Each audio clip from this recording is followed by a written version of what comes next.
Kael était un jeune homme pris au piège dans un monde de labeur acharné et sans liberté. Chaque jour ressemblait au précédent, des champs, l'épuisement et le poids de chaînes invisibles. Autour de lui, les yeux des gens reflétaient la même tristesse, leur vie marquée par l'injustice et le désespoir. Pourtant, au plus profond de lui, Kael gardait un secret, le rêve de liberté, d'un monde où personne n'appartenait à personne. La nuit, il observait les étoiles et s'imaginait s'envoler parmi elles, libre comme un oiseau. Ce rêve était sa force, sa raison d'endurer. Bien qu'impuissant face au système, Kael trouvait de petits moyens de résister. Il partageait de la nourriture, murmurait de l'espoir aux enfants et fredonnait de douces chansons de liberté. Ces petits actes étaient des graines de défi, nourrissant quelque chose de puissant en lui. Il était plus qu'un esclave, il était un cœur rempli de rêves, attendant une chance de changer le monde. Le monde autour de lui était bâti sur la souffrance, mais l'esprit de Kael refusait de se briser. Il s'est promis, un jour, il ne ferait pas que rêver de liberté, il la vivrait. Même dans l'obscurité, il croyait que le changement était possible. Son espoir était contagieux, inspirant silencieusement ceux qui l'entouraient. L'histoire de Kael ne faisait que commencer.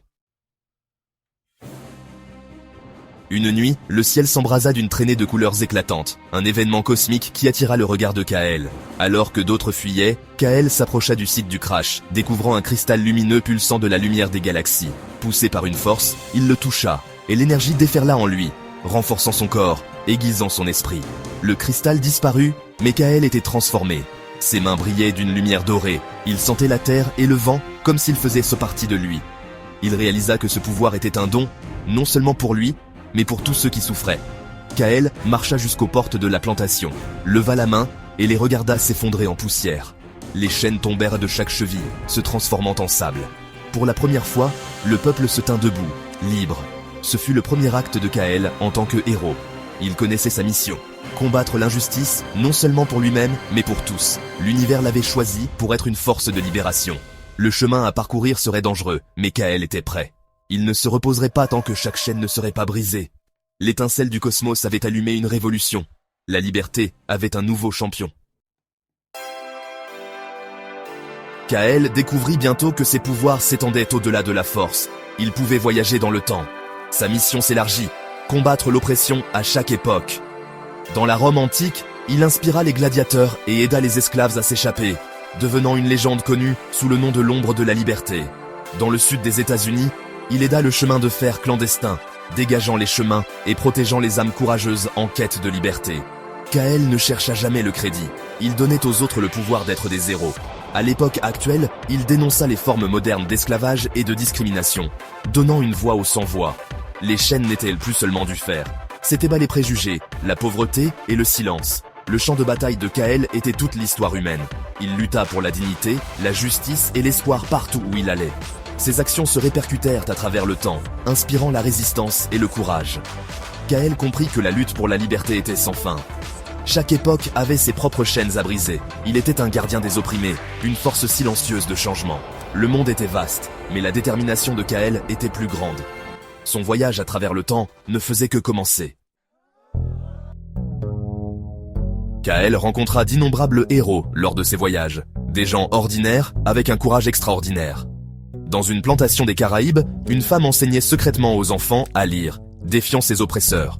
Kael la soutint, apportant des livres et de l'espoir. Dans le futur, il découvrit de nouvelles formes de discrimination, des personnes nées sur d'autres planètes traitées comme des parias. Il rejoignit leur combat, protégeant les manifestants pacifiques et amplifiant leur message à travers les étoiles. Kael réalisa que l'héroïsme ne consistait pas en des super-pouvoirs, mais à défendre ce qui est juste. Il aida des familles dans les zones de guerre, des enfants dans les mines et ceux persécutés pour leurs croyances. Chaque personne qu'il aida avait un rêve de liberté, tout comme il l'avait eu autrefois. La plus grande leçon de Kael, il n'était jamais seul.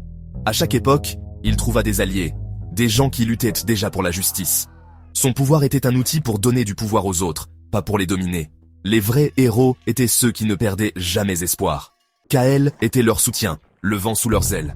Ensemble, ils formèrent une chaîne de courage incassable.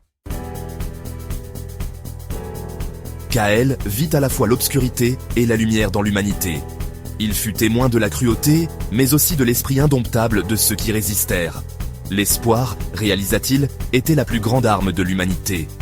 Utilisant son don cosmique, Kael partagea des récits de courage à travers le temps, un doux murmure dans chaque esprit.